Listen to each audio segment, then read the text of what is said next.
What is going on, YouTube? So coming back today with another NBA video, not about free agency or anything, but a few days ago I asked the question, do the acquisitions of Derrick Rose, Courtney Lee, and Joakim Noah make the Knicks competitive? And I said yes. So coming back with a similar question about the Los Angeles Lakers, do their acquisitions, their draft, does that help them make the playoffs this year? Or does that make them even competitive, I guess is a better question. So before I outright answer that, let me go through their roster right quick. I'm assuming if you're a big Lakers fan, you already know a projected starting five. But 1 to 4, it's actually pretty intriguing. At point guard spot, you got D'Angelo Russell. To back him up, you got Jose Calderon. So you do have a little bit of depth there at the point guard spot. Now, shooting guard, Jordan Clarkson, good option there. You got Lou Williams to back up too. Again, not a terrible option. Small forward, you got Brandon Ingram. Again, good option. Luol Deng can back up at the 3 or the 4 spot. Again, good depth there. Power forward spot, Julius Randle, if he can come along. Again, decent option there. Now, center's where it gets bad. Timofey Mozgov, your starter. I mean, Zubac he's not supposed to play over in the U.S. this year from what I've heard. I haven't looked that up officially yet. Let me see if there's any recent news about it. I like Zubac. I think he's a good player. Do I think he's ready to be thrown into a rotation on a competitive team yet? Especially backing up a guy like Mozgov? Probably not. Alright, so he is actually playing this year. He's had a good summer league so far. Again, I don't know if he's ready to be thrown into the fire yet. Again, I like him as a player, especially long term. Zizic, Joe Chi, and Ivica Zubac, I like all of them. I mentioned that multiple times. I think all of them have the ability to be tremendous centers in this league. Again, is he ready to be thrown in? That's the big question. Mozgov, I don't know a single person that said that was a good signing. Who knows? Maybe he might discover something from his old days where he was actually productive before, he was just a basically useless piece for Cleveland this year. So when you're talking about the Lakers, you got to talk about just the Western Conference, man. The Lakers were what? The second worst team in the league last year. They lose Kobe. Granted, Kobe's at that point where he really didn't make that big of a difference anyway. Here's my thing with the Lakers. I think they actually got a good thing going for the future. Like I said, I've said this a few times. This lineup 1 to 4 is actually very intriguing. But man, they kind of fucked themselves with that signing of Timofey Mozgov. It's huge language there, but they really did. I mean, look at their division too, man. Their division is not going to be easy this year. Mainly at the top.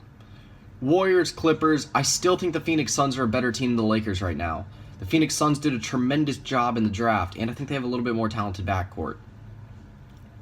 Sacramento Kings, probably not. They still do. I mean, again, you play the Sacramento Kings, man, who are you going to stick on DeMarcus Cousins? That's a big problem right there. Granted, the rest of the team might be in favor for the Lakers. So, come back to my original question. Are the Lakers going to be competitive this year? And I'm going to say no. I'm not going to say no because I don't think they have the talent to compete. I'm going to say no because I think their management's just going to pretty much say, let's tank and go for another year of a good draft pick. And I'll be honest, for the future, that's probably a good idea. Let's say you get another top 3 pick. You get the opportunity to get like a Jason Tatum, Harry Giles, or Josh Jackson, or hell, if you want to go for a different position, Lonzo Ball, Markelle Fultz, Thomas Bryant, I think could be a high draft pick as well out of Indiana.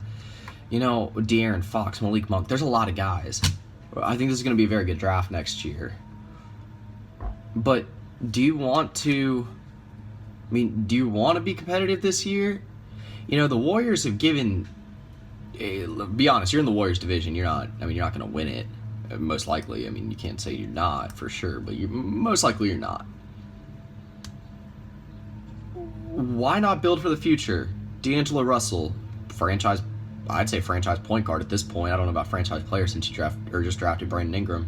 Jordan Clarkson, maybe your best scorer right now. Maybe your most sure thing as a young player also. Brandon Ingram, probably your franchise player at this point. Julius Randle, a power forward that offers tremendous potential long term. And you know what? If you can find a center, hell, if Ivica Zubac comes out and just absolutely tears it up this year, then you might have maybe not a franchise center, but at least a decent short-term option right there. A long-term rotation option, too. So, in my opinion, can the Lakers be competitive this year? Yes, they can. Will they make the playoffs? I don't know. You know, you still got a little bit of time left in free agency. If you can, go out and snatch up, you know, maybe a lower-end center, like something besides Mozgov. Something, you know, maybe an older guy that would be able to give Ivica Zubac like some learning experience, you know, someone that's been there, done that he can learn under. You know, to be honest, at this point for free agency, I don't know who's left. There's got to be someone. And I'll be honest, I think Timofey Mozgov is a downgrade from Roy Hibbert, which is hard to do. I mean, Hibbert ever since, when he had that meltdown in the 2013-2014 season, he has not been a good center since. I mean, he's still a decent defensive center. He's still a decent defensive anchor, which I'd say at this point is more than Mozgov can say. Because like I said, you're talking about a guy that was signed to a contract that paid him $9.14 million every single point he scored in the finals, man. Imagine if you did that for LeBron. I don't even want to do that math. You know, let's say LeBron averaged 37 points a game in the finals, and it's obviously LeBron, not Timofey Mozgov, in a series that wins 7 games. Paying him more than $259 million.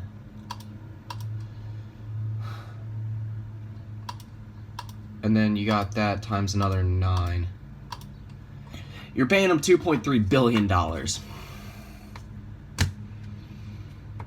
And that should prove that point. So, if you're a Lakers fan, should you be happy long term after this offseason? I'd say yeah, you're actually headed in the right direction for the first time in what seems a long time. Obviously, the downfall of Kobe took the downfall of the Lakers with him. That's probably the way Lakers fans anticipated that going, though.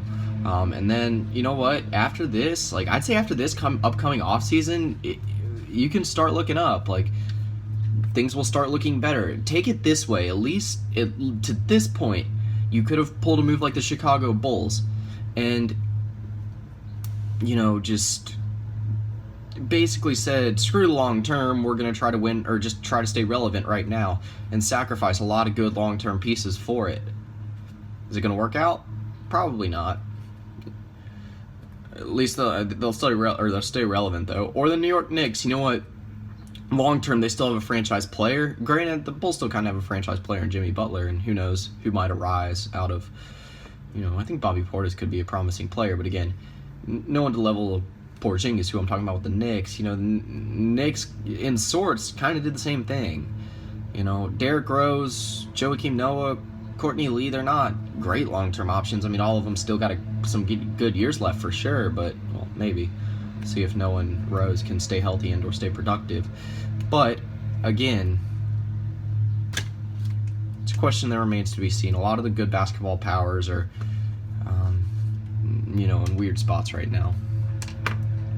So, that'll pretty much do it for this video. Like I said, a very intriguing topic to talk about. I talk about that in a lot of my videos. Just I feel like I say that a lot. But this one definitely more than others since I took 9 minutes to talk about it. But anyway, that'll pretty much do it. I'll come back later today with another video. If you guys are wondering why I've been going at all these random... I'm normally not the type to do random videos. I normally do them in series.